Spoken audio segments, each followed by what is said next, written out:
Well, I am here with Miguel Gonzalez, who is a fabulous guitar player, music producer, and teacher based in St. Paul, Minnesota. He is heavily influenced by progressive rock icons like Dream Theater, Steve Vai, and Guthrie Govan. Originally from Monterrey, Mexico, he also won the second place in the classical guitar component of the International Guitar Festival in Monterey, and is endorsed by Coloss guitars. Is that, Coloss guitar. did I That's pronounce that right? yeah, it's this guy here. Oh my goodness. Yeah. Which I want to kind of ask you in depth about. But so what, Miguel, what kind of like, what's your process at the moment, given all the insanity that is 2020? You said you moved your studio setup to a new spot, but it Yeah, looks like you're ready to go, dialed in. yeah, but pretty much. I mean, it has been, I don't know, pretty much a roller coaster. It's ups and downs all of the time here. I mean, since it started, everything first was kind of going downhill because everyone stopped lessons. But and that was like my primary income, like the teaching, as well as the playing live. All of our shows got canceled right away. I mean, we were playing about, I don't know, I would say 3 to 4 shows a week. That's what I was doing. So it was a big part of my income. And everything went down. Like suddenly, no shows, no students, no nothing. All the academies were closing. So I just tried to focus a little bit on starting to do my album, like start recording, putting more of my videos, starting doing the social media. So, get a different source of income there. But then suddenly this nice little technology thing called Zoom came in, and everyone still wanted to start doing the lessons. So I started getting back most of my students through Zoom.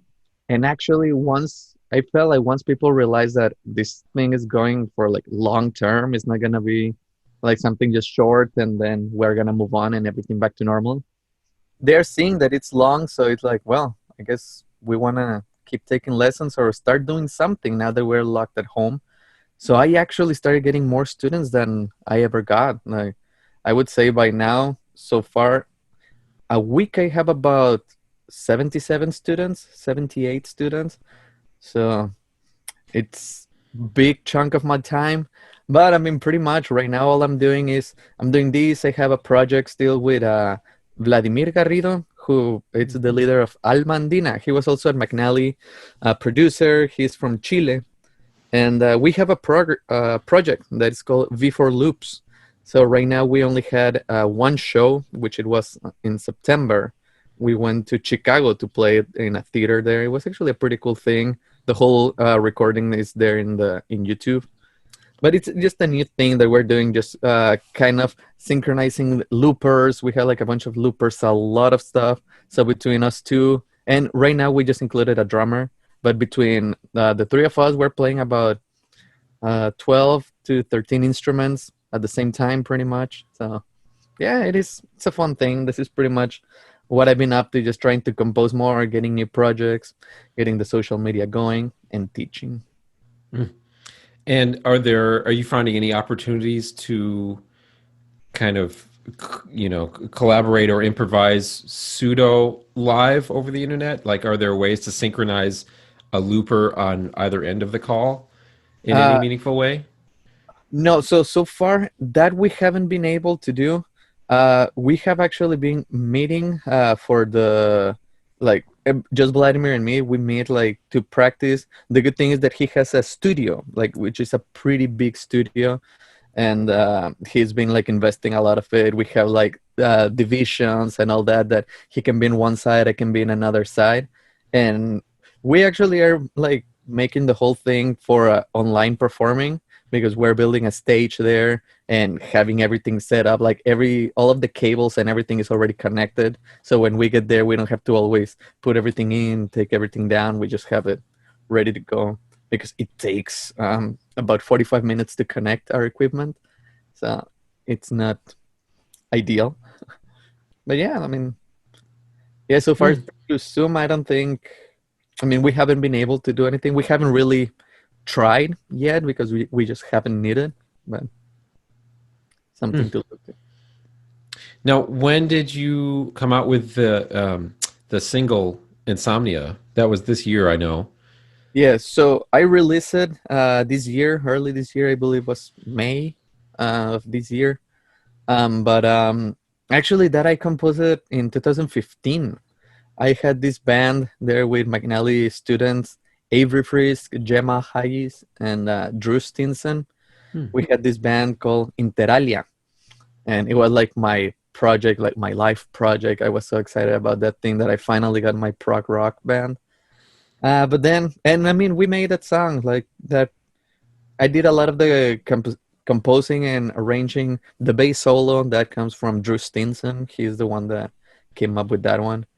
But yeah, no, like I had that song there, and then once the band disintegrated, I was like, I'm not ready to let go of these songs. I composed most of these ones, and I like them, so I'll just try to remaster them, like re-record everything, and just make it happen. Hmm. And how much of the the mixing and the production side of things did you do on that? Well, I did all the tracking and all the editing. I did all of the tracking, editing, the composing. That was all me. Then I started mixing, so I kind of had like an idea of all the mixing that I wanted. But I do have this friend there in Mexico, Charles Leal, who I mean he's a big time producer. He's been doing this for I would say 15 years plus. He has his studio there, and he's also a drummer.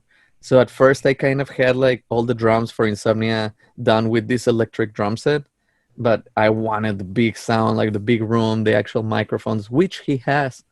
So I know of his qualities. So I just sent everything to him. I'm like, you know what? I want you to put drums there and just mix it there, that everything fits nicely together. I want the big sound there. So he pretty much got everything I wanted for that song. Hmm. And as far as the guitar playing, who, kind of when you listen back on it, who are some of the players or sounds that influenced you on that track? So I would say kind of for the sounds, like the tones and all that, I would say Pliny. It's a big one. I wanted something to sound more like the Pliny style. I don't know if you're familiar with Pliny.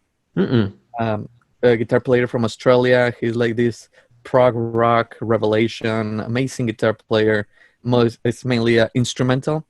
But yeah, he's I mean pretty good. The compositions, the skill, the knowledge that he has for the guitar, and the feel that he has that has inspired me for the past, I would say, 6 7 years, like since I first listened to some Pliny songs.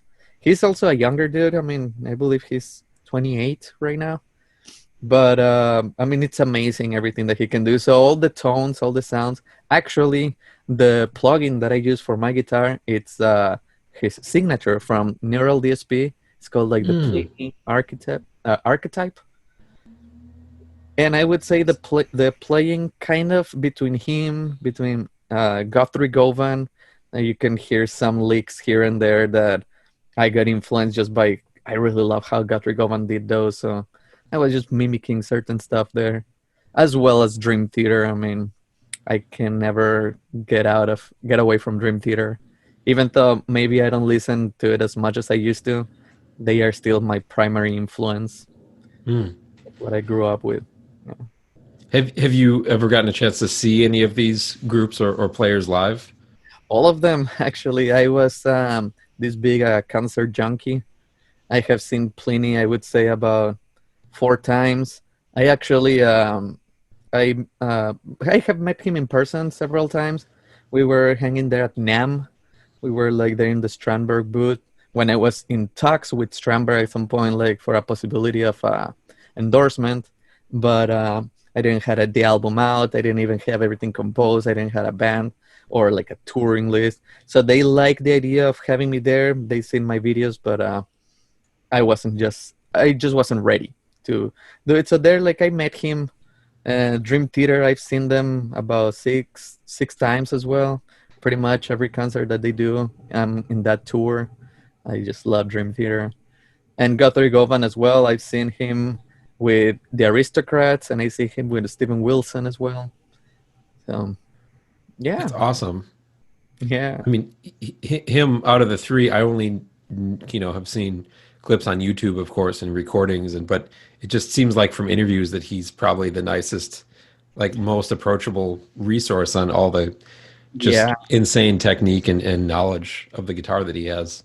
Yeah, and I like that mainly he like for him I'm starting to focus on something.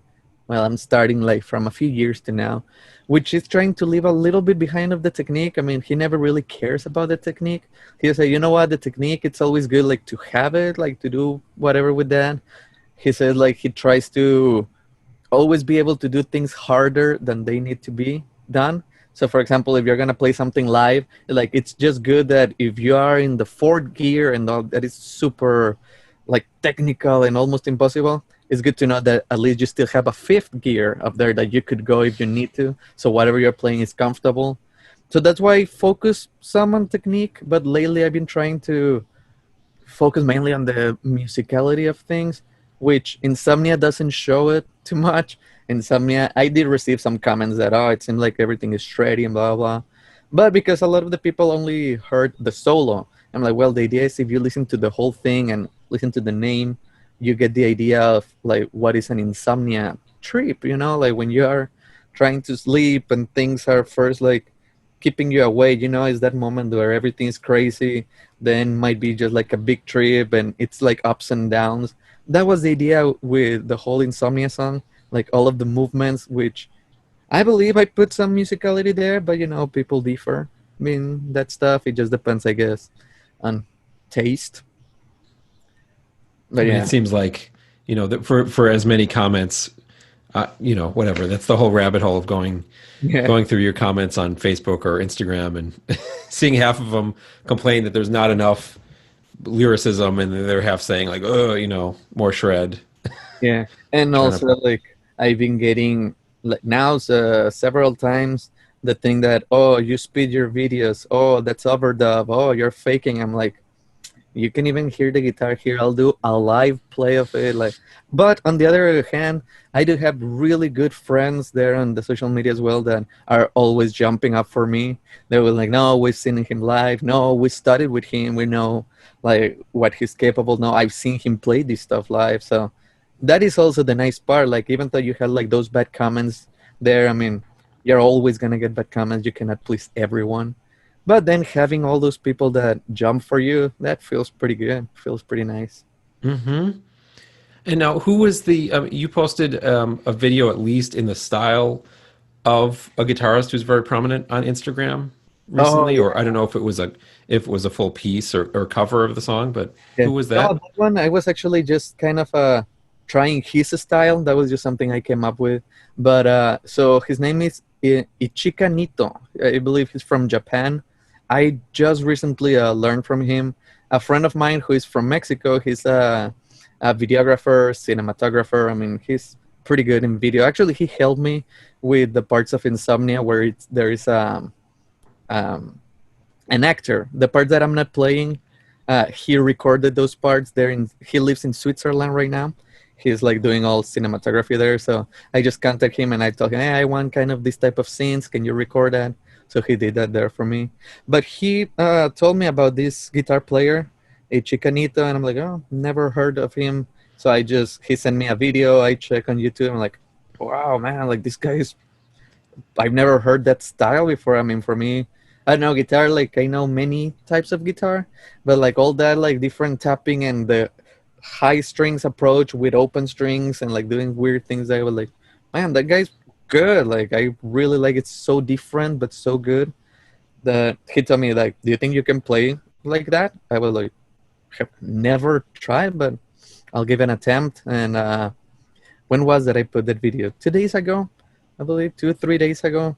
I was just down here and I saw one of the videos. I'm like, I think I might be able to do something like that. So I spent a couple hours here just figuring out some chords, figure out things to do, like melody lines that I could tap. And I'm not gonna say like, oh, that was like what he plays. Like, probably not. I mean, I'm so far from his technique. I've never done that before, but I believe, like I could grow, like if I like tried that area more to maybe reach his heels. I don't know. I mean, that guy is pretty good. I recommend anyone that you have never heard of him. Ichikanito.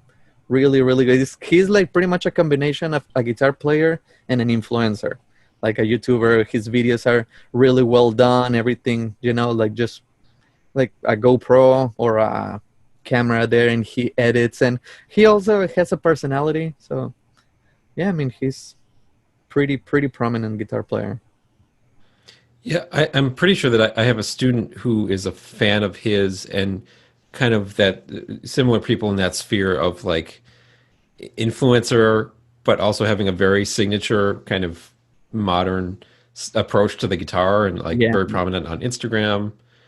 He was telling me about what's the guy's name? Tim Henson Oh yeah, the guy from Polyphia. from Polyphia, and I'd never. I mean, I was pretty new to the game, and I'd never even heard that the song "Goat" before, and I checked it out, and it was like, woo! I mean, it's I found it very beautiful. Like there was something really lyrical and easy to follow with the melody, but the way he was getting to all the notes, I found so nonlinear, and I was like trying to, Yeah, learn yeah. the first few stabs at that song, and it was just, woo, blowing my mind. I am actually, as Polyphia, I started liking them a lot, like when I listened to them. But then, it always happened things like in Pandora, where like or Spotify, where you have like certain bands, like kind of not a playlist, but you put like that radio, like the Polyphia radio or the Pliny Hmm. radio, and they mix some stuff like that. They always repeat the same five songs of the same bands. So it kind of got to me like, oh man, everything started to sound the same to me. But I mean, that just happens with every band. So it's not like Polyphia's fault, it's just my fault for listening that too much.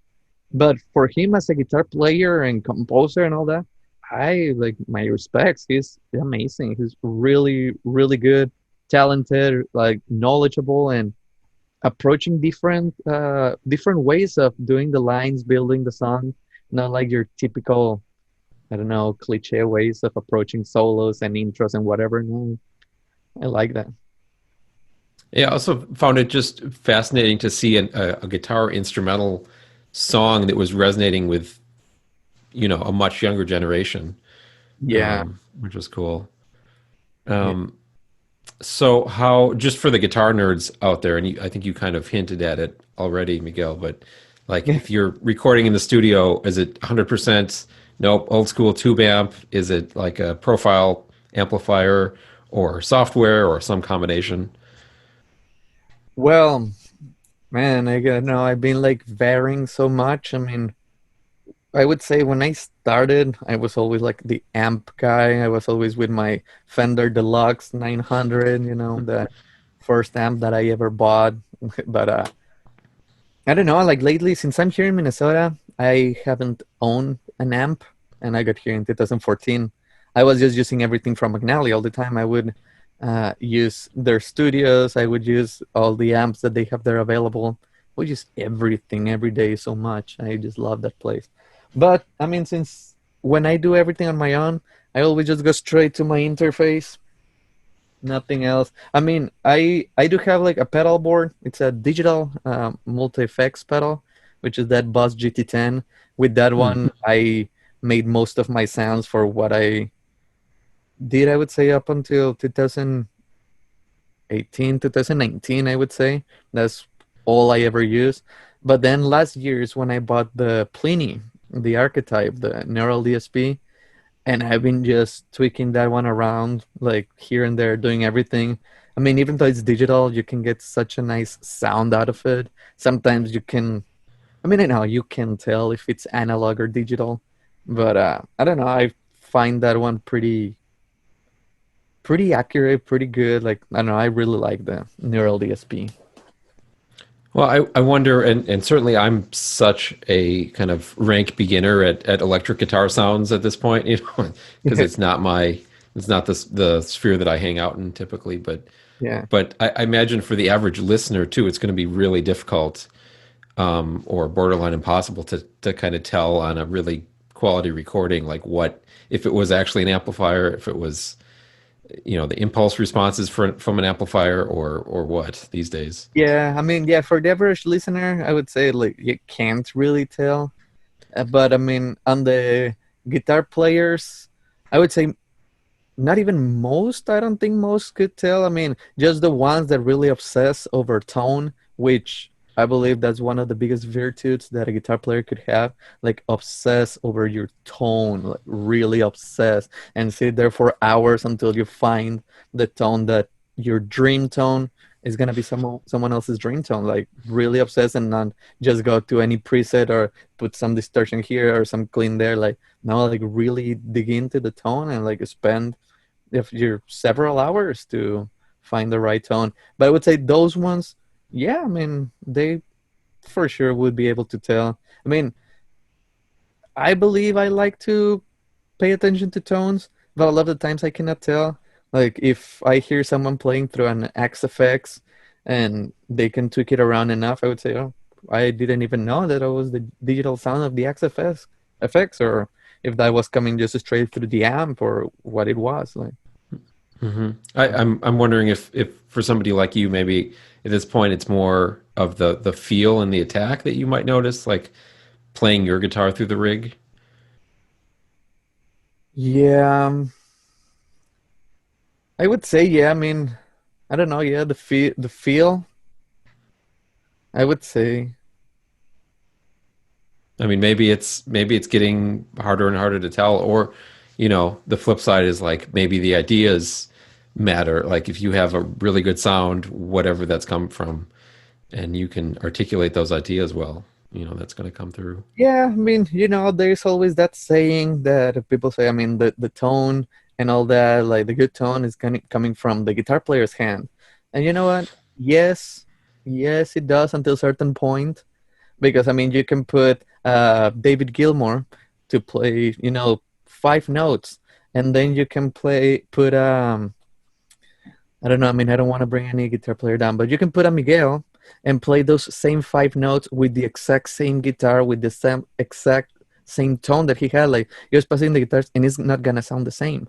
One Hmm. has the hands of the years, the experience of playing that, and I mean, being David Gilmour, you cannot compare like the tone that he's gonna have. And I'm not saying like, oh, his tone it's better, right? Or what he can achieve is better, because it's all that is relative. It's subjective to, okay, better than what, better for whom, so like some people like certain things. I mean, if you put someone that loves deathcore to listen 4 notes of David Gilmour, he's like, oh, okay, yeah, he can play those 4 notes, me too, but I don't know, I feel like it's different things. It varies. Like, yes, it depends on your hands, it depends on the guitars that you use, it depends on the rig that you use, and just knowing how to use each of the things and find your right tone there. So, how did you get connected with the Coloss guitar company? Coloss. So actually, that started because I mean, for my social media, a friend of mine from Guitar Center, he works at Guitar Center. He told me that he was working with this new company, and they're looking for artists, like guitar players to endorse. And I was like, oh, pretty cool. Yeah, show me the guitars. And I saw them, and I was like, wow, man, those things are flashy, And I would always wonder, like, man, how they sound, like how would they feel? Like I really wanted to play one of those. So he told me, yeah, I mean, they're looking for endorsers and stuff. Do you want me to put you in contact? I'm like, yeah, sure. So then they contact me and they ask me like just to send some videos and stuff. And I wasn't really expecting anything, because I have had like that situation before where Kiesel told me something about like, okay, I send the stuff. Then okay, yeah, welcome to the Kiesel family. You have 20% discount. I'm like, yeah, that's not what I'm looking for. Like even with the 20% discount, I cannot pay Right. $2,500 on a guitar just like nothing, right?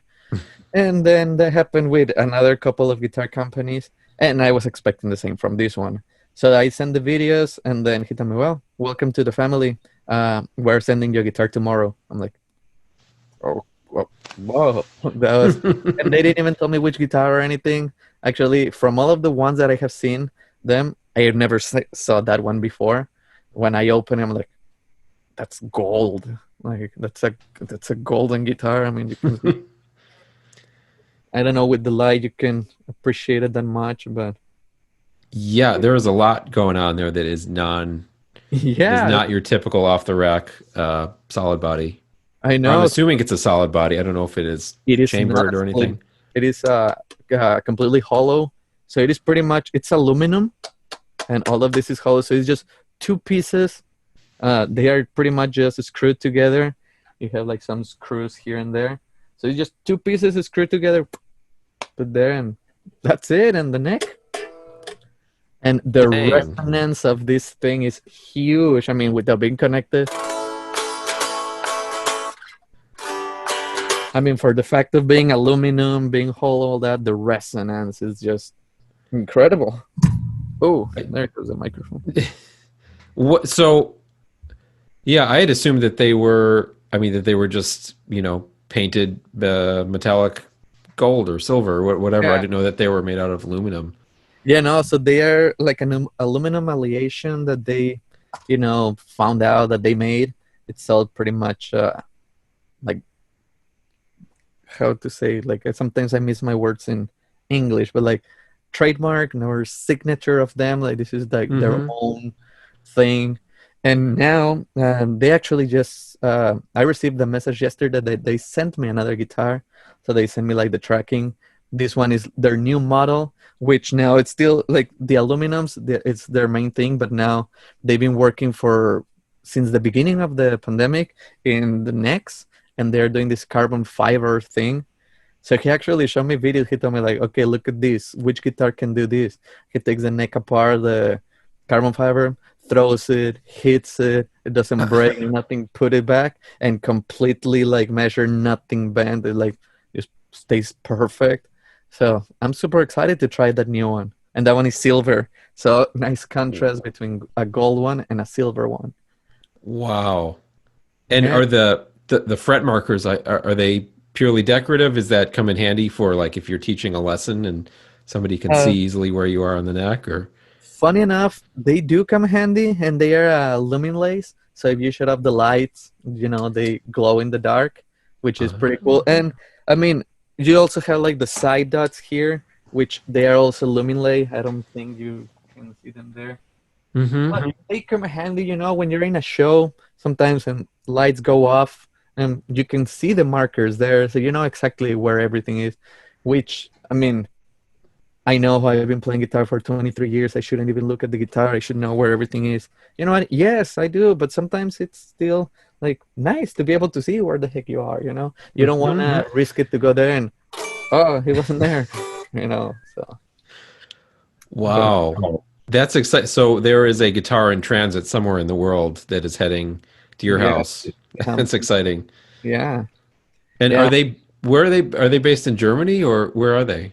They are based in China, actually, in Hong Hmm. Kong. Yeah, they're based in Hong Kong. And they have been having like a lot of trouble because they are a new company. Like they started about 3 years ago, but only like 1 year ago they started now putting their guitars like out. But then all this pandemic started, and they are there in China, in Hong Kong, so they couldn't ship anything out. They couldn't do anything. Their company started going down so bad, like no orders. But now things are starting, to pick up a little bit with them. They just came up with this do-it-yourself kit for the Coloss guitar, which I think it's a great opportunity for guitar players, to kind of know how to build a guitar. Everyone corrected me this in the guitar world in social media. I put like, do you want to build your own? Do you ever wanted to build your own guitar? This do-it-yourself kit, and I'm like, oh, that's not building. That's assemble. That's assemble. That's assemble. Because I'm like, okay, I'm sorry that I only speak 4 languages. No, I'm kidding.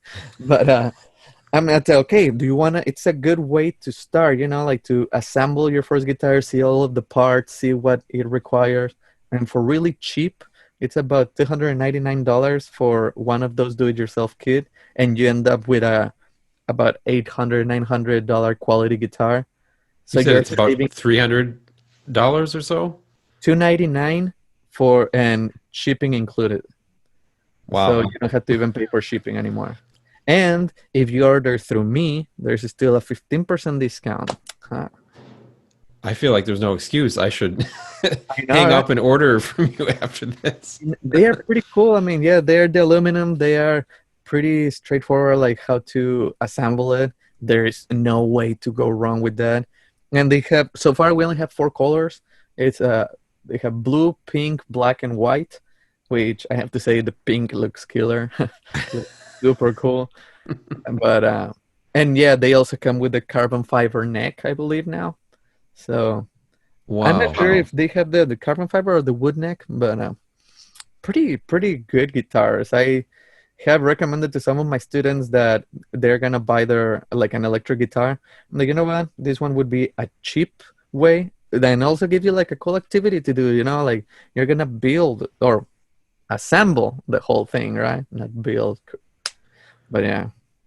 Well, like how many other kinds of assemble it yourself kits are there for anything from pedals to like whatever, a million things in the sphere of like the nerd kingdom. You know what I mean? Yeah, yeah, and honestly, I don't know. I have never been too much into that. Like lately, I've been so much into like woodworking and construction and stuff like that. I love making stuff. Actually, I don't know if you can see back here, not this coffee mug, but this little guy here. It's like a headphone holder with some LED lights there. I just built that from wood. I had some scrap Oh, wood and some extra LEDs there, so just building like little things like that. I make like bases and stuff. Like here behind the light that you can see reflects on me. For example, there I'm changing those colors, right? So I make like a spotlight out of a bowl from the kitchen and aluminum and different things. Which here you can see that one there. oh, Man, it works really? good. That one. But yeah, just from a kitchen bowl and some LED lights. So lately I've been kind of into that. So I've been into trying to build my own guitar. This time actually do my own guitar, like get all the wood and do everything. Right? I haven't been able because I don't have the space. They say we just moved to a different space, which is not ours and it's just temporary because we're trying to save to buy a house. But once I have that, I'll have like my shop and all that where will start building. So just because of that is when I started to get more into the do it yourself, you know? So I saw that they had like that do it yourself kit. I think like, yeah, I'm getting one of those just to kind of know, okay, what do I need to know to build a guitar, you know? So are you? Is it based on a very traditional design, or are you kind of envisioning it as you go, or? For my guitar, yeah, no, I'm Hmm. pretty much just envisioning. I mean, I know I want to make a like neck through.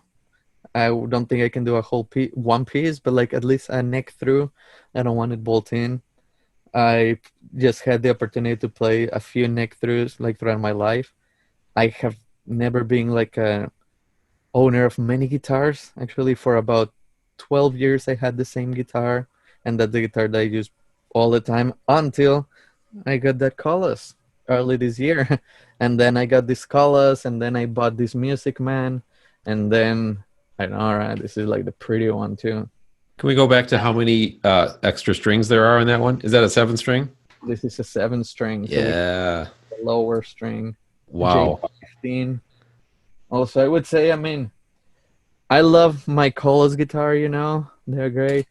And when I got this one, this JP, it's also like, man, it's hard to let go, you know. I don't understand how people do it with many guitars. Like, I have these two and I can't choose which one to play. It just becomes hard. So, and now I'm getting like another Coloss, so like, man, what am I gonna do with that many guitars? Those are three guitars. So yeah, I have never been too much of many guitars, but I have played a couple of like neck through, and I really like it. I feel like you can really tell the difference also in the sound and the feel with a neck through than with a bolt in. Um, And I how can, would you describe that to a maybe a non-electric guitar player? Is I it would say, more sustain? Is it? yeah, like between the sustain, the resonance of the guitar, the vibration of the guitar, of like how moves from the body to the neck, and everything kind of working the same feeling. Like even the feeling of like you have one piece, and it's not like two pieces that are connected together that I don't know they could snap at any moment. That of course you know they won't. I mean you're not paying $5,000 on a guitar for the bolts to like come out, right? So you know Hmm. they won't, but it's just like kind of that feeling. The vibrations and all that does vary a lot. I mean, it would change coming from one single piece of wood or two pieces that they're just connected together. Makes sense. Yeah. Yeah, it's funny because I definitely like, started on a $5 classical guitar, played a whole lot of electric in college, and then, only really teach a few lessons on it at this point. I mean, practice Yeah. standards and stuff on it and try to keep as much of a handle on it as I can. But did you start on the acoustic guitar? Did you start on piano or a different instrument or? I started on piano first. I started on piano when I was about 5. So that was about 20, 23, 24 years ago, more or less. And then, but right away at 7, it's when I moved to guitar. I remember we used to have a guitar there in my house. It was my mom's guitar. It was an acoustic, really old acoustic, broken, like bad acoustic guitar. And I remember seeing it there, and I just asked my mom if she could like teach me a song. She said, I'll show you how to play La Bamba. Just like the bum bum bum bum. And I was there like just with the thumb and moving the same finger. And I was so not a smart guitar player, of course, because I wasn't, that I thought you had to press soft the strings to make them sound. And I would be telling my mom, like, I'm barely touching it and it doesn't sound. And she's like, well, no, you need to press hard. I'm like, oh, but I don't like that. So I was kind of getting into that acoustic guitar for a little bit, but then I kind of let it go. And that was still when I was 7. And I remember walking with my mom through Costco.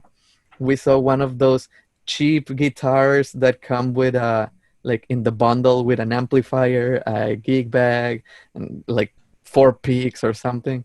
And Christmas was approaching, and my mom told me, "Oh, look, that guitar. Would you like that? Like, that's cool." I'm like, eh, like I don't really care. I haven't been playing, but my mom was playing like a little bit. Of course, she liked to do that. She told me, "Oh, maybe you could like ask for that for Christmas, and you can let me borrow it sometimes." I'm like, "Yeah, sure." So I got that guitar for Christmas. It was there.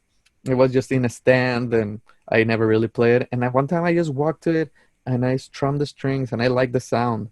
I'm like, I I like that. So I started grabbing it more and trying to do more stuff. And then the big moment came when my sister got invited to a concert. She went to one of the G3s, which it was John Petrucci, Steve Vai, and Joe Satriani. My sister, of course, didn't had no idea of what was that. But when she came back, we had this program on the computer called Casa. I don't know if you're familiar with Casa. You could download videos. For every video that you would download, like about 25 viruses would download as well.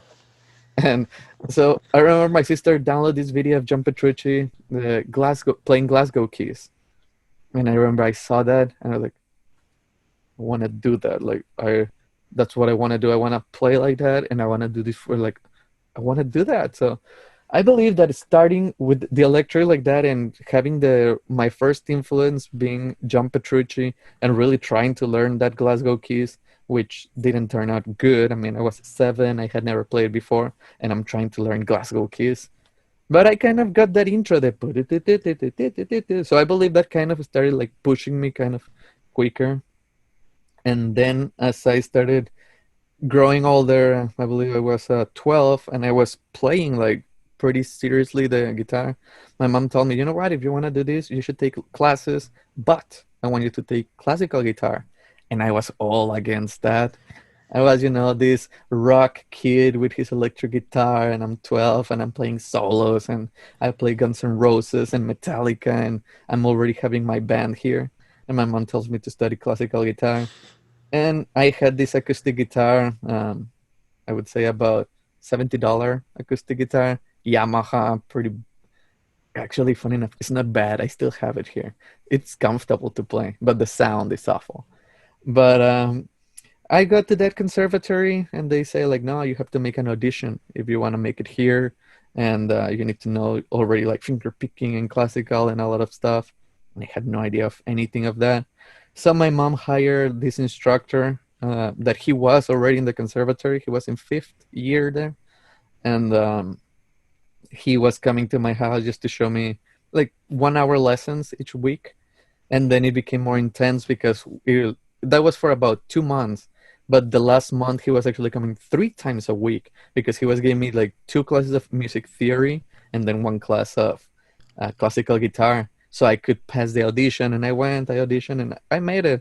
We were actually about 45 students that tried in, and 4 of us made it, which made me feel special. And I was like, man, yeah, classical guitar must be a big deal. So I started there with classical guitar for about 5 years, and then the rest is history, I guess.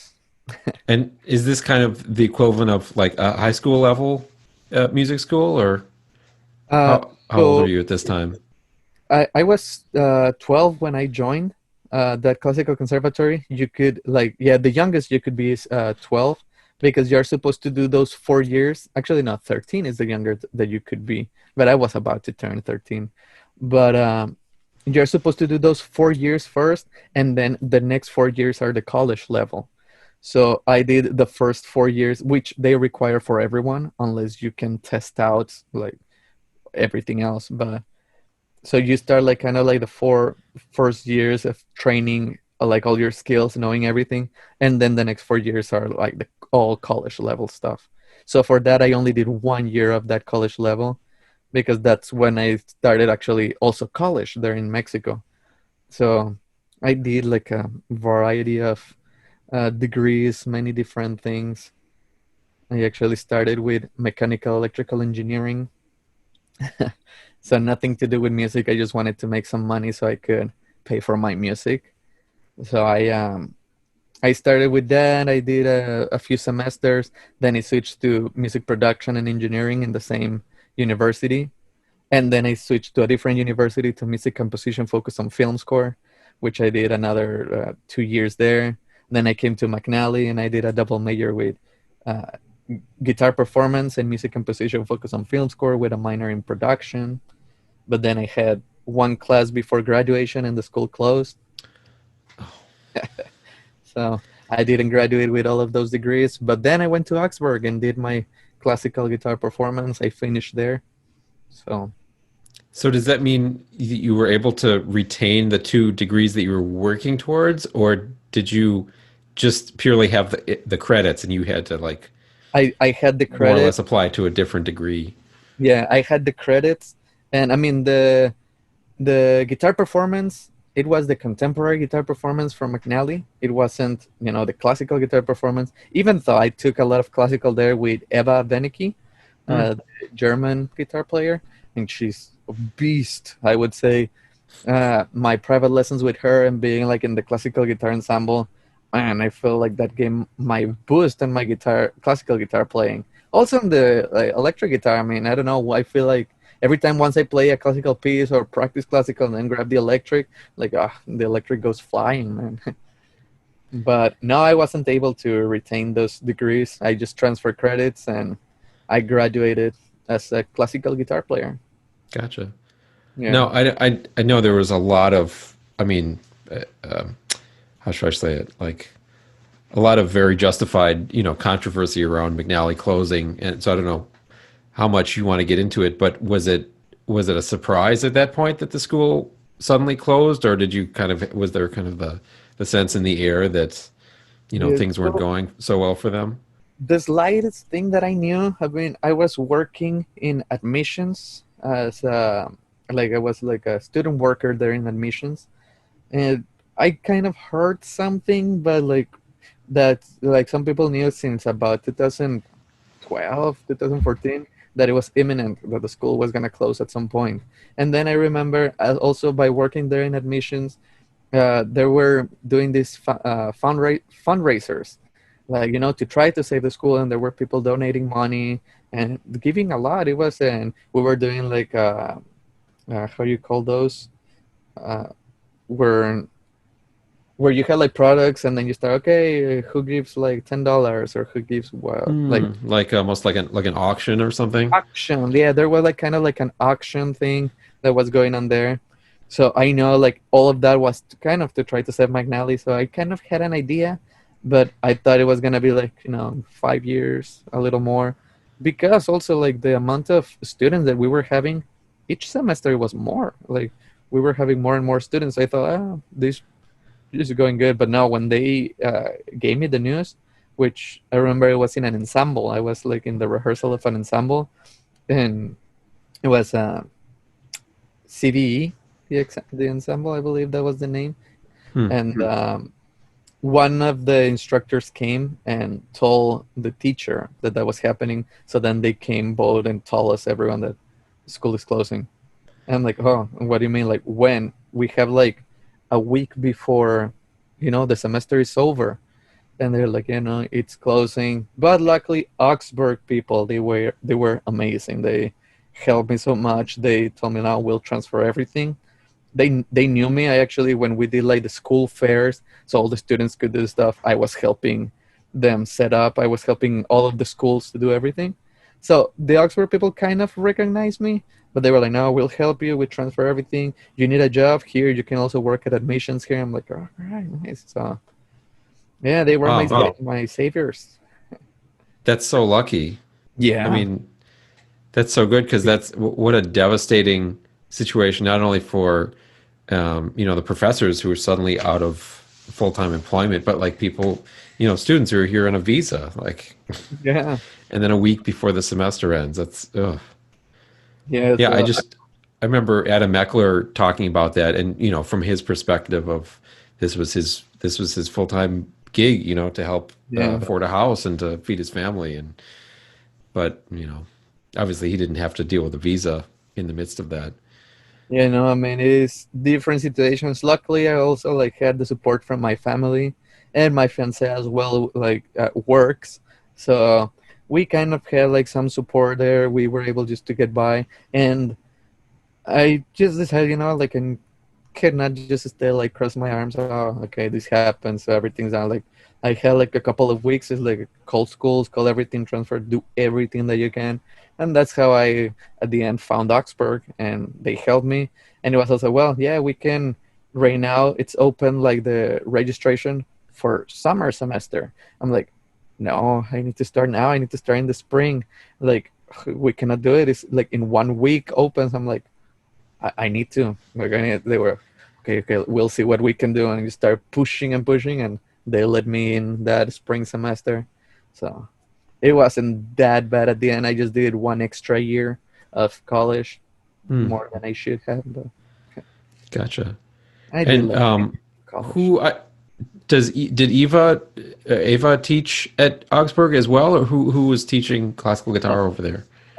Augsburg was what Nicholas Ratz.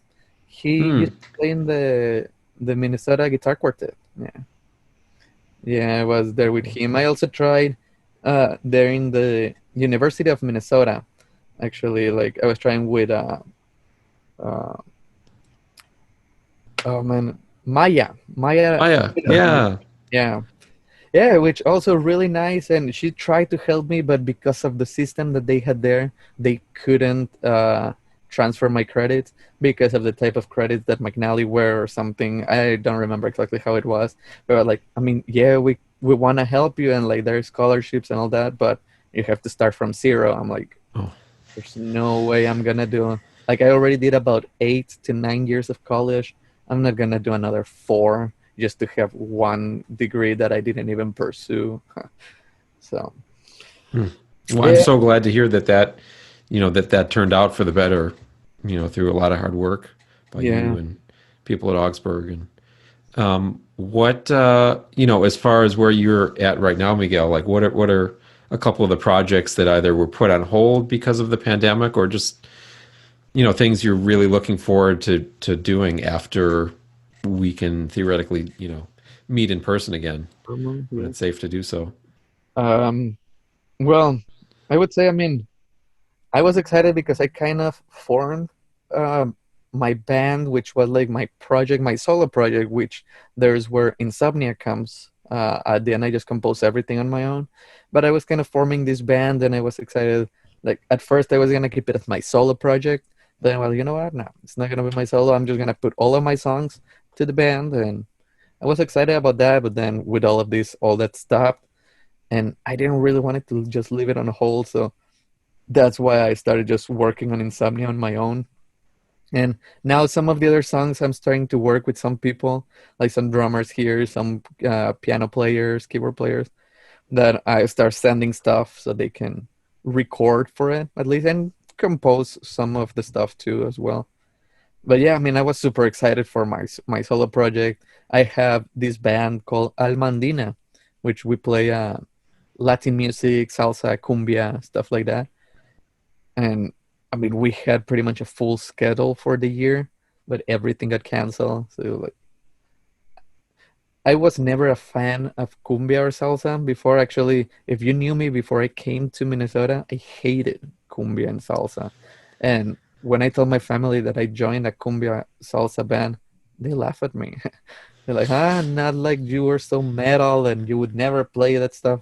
Now there you are. And honestly, I mean, it's because, of course, yeah, the gigs that we have and all that, but it's the people that I am in the band with. I mean, they're great friends right now. I mean, besides that band with the same singer and leader of the band, I have this other project that is Before Loop.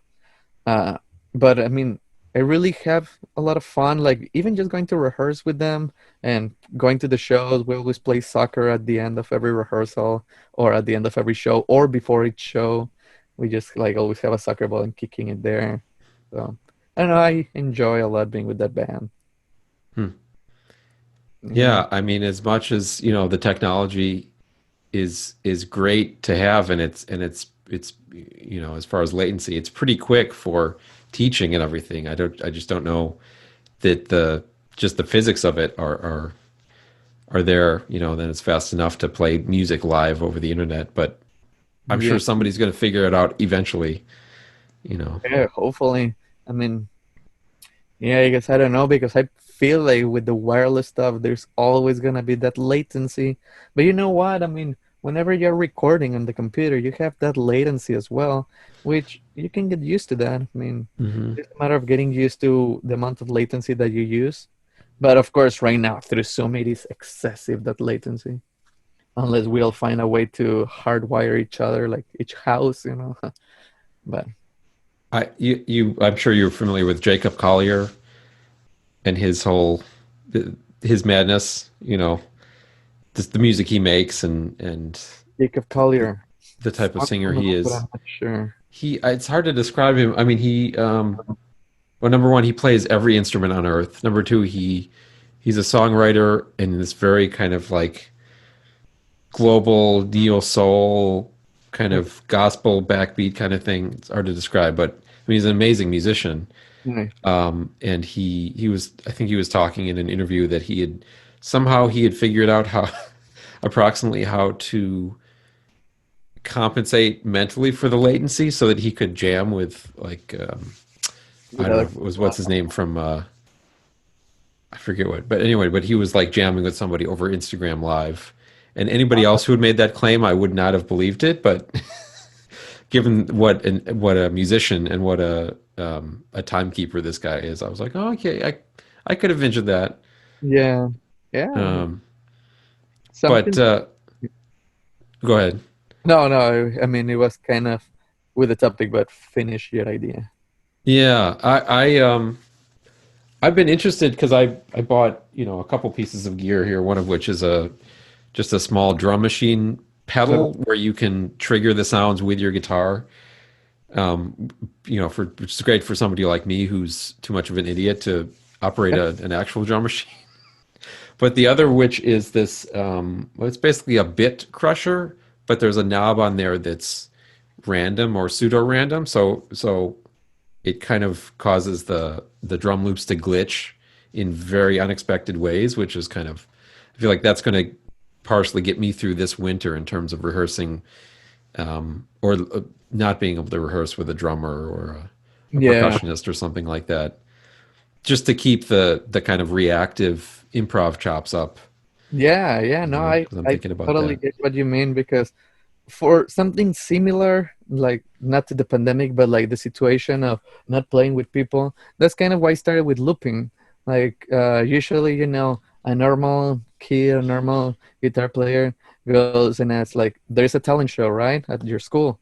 So you go and you ask your friends, hey, let's make a band, let's make together. But antisocial Miguel was like, I'm gonna do everything on my own. So I just grab my pedal board, which is a Boss GT10, and try. I'm gonna loop some percussions and I'm gonna loop a bass there with the same guitar, and then I'm gonna loop some rhythm, and I'm gonna solo over it and just jam and do stuff. So that's kind of how I got like to looping, just for something similar of not being with people, not playing with people, but I still want to play, to a beat, to the whole music, and not everything just on my own, like the sad guitar solo without music in the background, right? So I'm gonna be doing that, and of course, yeah, I can record it there. I can put a backing track from YouTube. But like, I want to make the music as well. I want to be something that I made, and I also want it to be live. I don't want to just press play and solo over that. Want to know I'm Hmm. doing it there, so that's Well, I mean, kind there of really is such a musicianship element to that too, because if your time isn't very accurate, it's so obvious to the audience when it yeah, loops around again and it sounds wrong. yeah. It's But kind of it's like, it, like and what are you using to loop at the moment? Is it a pedal board? Is it like Ableton or a piece of software or something? Or so when I loop on my own, when it's everything just me, I use my pedal board, which is the Boss GT10. But recently, or not recently, but from a year back, that is when I started V4 Loops with Vladimir. This is actually funny because I knew that he looped and he knew that I loop. Like he once heard one of my songs looping, and I seen that he had like this Boss RC505 looper, which pretty great looper that he had. And he told me, hey, there is this contest, like a small thing at the Can Wonderland. oh, That if you win, you get like $100 or something like that.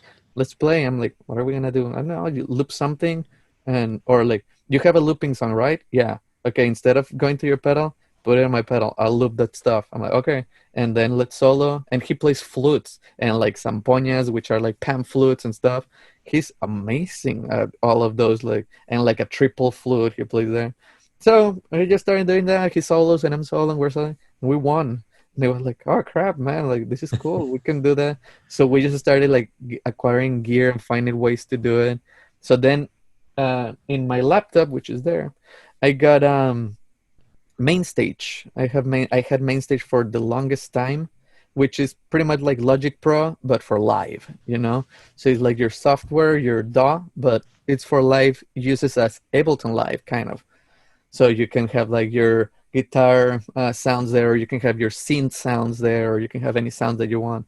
But it has many possibilities, and I was looking online if anyone has used it for looping. And I seen that there was one person that kind of looped a little bit and kept it like that. But the more I dig in, I found like the amazing things that you can do with that. I can have like, if I want like 60 loopers running at the same time there, and like I can have 100 different types of synthesizers go like I can do whatever. So we started connecting everything. Like we slaved his looper to my computer. So then my main stage has the clock and his looper follows that. And then I slave my pedal, so that looper also follows that. And then we slave his Korg, other looper, and it's all everything is slaved to my computer. So all of the equipment are synchronized. So the good thing with that is that if you press it, let's say, like on the measure, like you have bit one, two, and you press it there, like to loop, you can put it that it loops until bit one. So it's always gonna be exact, right? So you don't have to mess with that.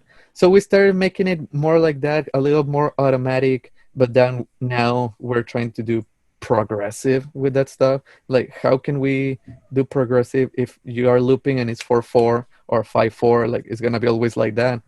So for brief moments we're like uh desynchronizing, is that a word, like not synchronized anymore? So we're synchronized and then we separate, and he has a looper in 7/8 and I have one in 5/4. So he has it going and then he stop it and I play mine, and we're doing different things, and then we put both together, and then we while that is happening we're looping everything in another looper that is 4/4, so we can play that one and stop these ones, and now we have that one and play on top of that.